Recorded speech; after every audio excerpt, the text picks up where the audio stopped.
دیکھیں، بچہ جو ہوتا ہے وہ فطرت اسلام پر پیدا ہوتا ہے اور اس میں خیر ہی خیر ہوتی ہے۔ یہ والدین کا کام ہوتا ہے کہ وہ پھر اس کو کیسا ماحول فراہم کرتے ہیں، اس کی تربیت کیسی کرتے ہیں اور اس کو کس راستے پر ڈالتے ہیں۔ تو بچوں میں نماز کا شوق پیدا کرنے کے لیے، ان کو دین کے احکام پر ان کی صحیح تربیت کرنے کے لیے چند چیزیں میں عرض کرتا ہوں کہ ان کا اگر اہتمام کر لیا جائے تو بچے پکے نمازی بن جائیں گے۔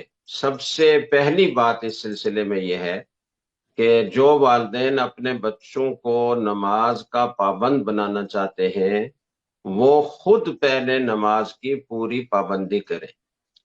بچے کو جب ترغیب دی جاتی ہے اور والدین خود نماز کا اہتمام نہیں کر رہے ہوتے تو وہ ساری ترغیب اور وہ تربیت اور وہ نصیحت بالکل بیکار جاتی ہے۔ بچہ، لوگ یہ سمجھتے ہیں کہ بہت معصوم ہے، اسے پتہ نہیں چلتا، لیکن وہ ہر چیز کو دیکھ رہا ہوتا ہے اور وہ اپنی آنکھوں کے ذریعے سے، اپنے دماغ کے ذریعے سے اس سارے ماحول کو کیچ کر رہا ہوتا ہے اور اس کی تربیت قبول کر رہا ہوتا ہے۔ حتیٰ کہ ماں کے پیٹ میں بھی جب بچہ ہوتا ہے تو والدین کے اعمال کا اس پر اثر پڑتا ہے، تو پیدا ہونے کے بعد تو وہ اثر ظاہر ہے کہ لازمی طور پر پڑتا ہے۔ اور بچہ جتنا بچہ ہوتا ہے اتنا زیادہ سیکھتا ہے، جتنی عمر اس کی بڑھتی جاتی ہے اتنا اس کے سیکھنے کی اور اس کی تربیت کی صلاحیت میں کمی آتی ہے۔ اور اگر اسے صحیح تربیت دی جائے تو 7 8 سال کی عمر میں جو کچھ آپ اس کے ذہن میں ڈالنا چاہتے ہیں، جو اس کے ذہن میں راسخ کرنا چاہتے ہیں، وہ اس کے ذہن میں راسخ ہو سکتا ہے۔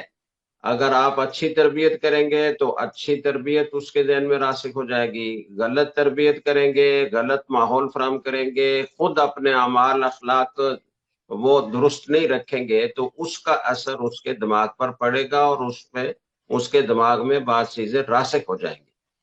تو پہلی بات یہ ہے کہ خود والدین نماز کی پابندی کریں۔ دوسری بات یہ ہے کہ بچوں کے لیے دعا کا اہتمام کریں۔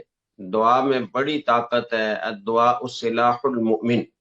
پھر والدین کی دعا اپنے بچوں کے لیے، اس کی تو بہت زیادہ اہمیت ہے اور اس کا فائدہ یقینی طور سے ہوتا ہے۔ بچوں کے لیے دعاؤں کا بہت بچوں کی تربیت پر اثر پڑتا ہے۔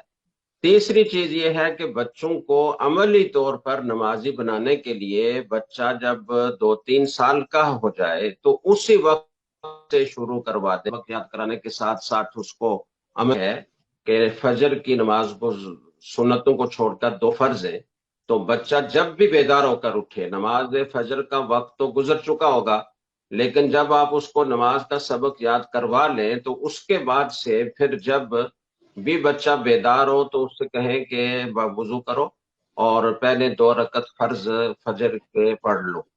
تو اس طریقے سے عملی طور پر اس کو نماز پر لگا دیا جائے۔ دوسری مختصر ترین نماز ہے مغرب کی۔ تو کچھ وقت آپ فجر کی نماز پر اکتفا کریں، کچھ عرصے کے بعد آپ اس کو مغرب کی نماز بھی اسی طرح شروع کروا دیں، اور جب بچے میں تھوڑا سا شعور اور پیدا ہو جائے تو پھر آہستہ آہستہ تدریجاً www.dasquran.com رفتہ رفتہ دوسری نمازوں کا بھی اس کو عادی بنائیں اور پھر ساتھ ساتھ اس کو سنن مؤکدہ کا عادی بنائیں اور پھر نوافل کی طرف لے کر جائیں۔ تو تدریج اور تدبیر، اور اس میں ایک بات یہ بھی ہے کہ مسجد سے اس کا تعلق قائم کریں، اپنے ساتھ لے جائیں اور اپنے ساتھ ہی کھڑا کریں۔ اس کو بچوں کے اندر نہیں چھوڑ دینا چاہیے، جیسے پیچھے الگ سے بچے وہ ہوتے ہیں اور وہ کچھ شرارتیں کرتے ہیں، آپس میں باتیں کرتے ہیں، دوسروں کی نماز بھی خراب کرتے ہیں۔ تو چھوٹے بچوں کو بھی اپنے ساتھ صف میں کھڑا کرنا جائز ہے، اور فقہا نے لکھا ہے کہ اس زمانے میں بچوں کو الگ پچھلی صف میں کھڑا کرنے کی بجائے اپنے ساتھ کھڑا کرنا زیادہ بہتر ہے۔ تو مسجد کی محبت اس کے دل میں ڈالیں اور اس کی چھوٹی چھوٹی جو تمنائیں آرزویں ان کو عبادت کے ساتھ جوڑ دیں۔ آپ اس کا یہ ذہن بنائیں کہ دیکھو اللہ نے ہمیں فلاں نعمت دی، فلاں نعمت دی، فلاں نعمت دی، یہ پتہ ہے کیوں دی ہے؟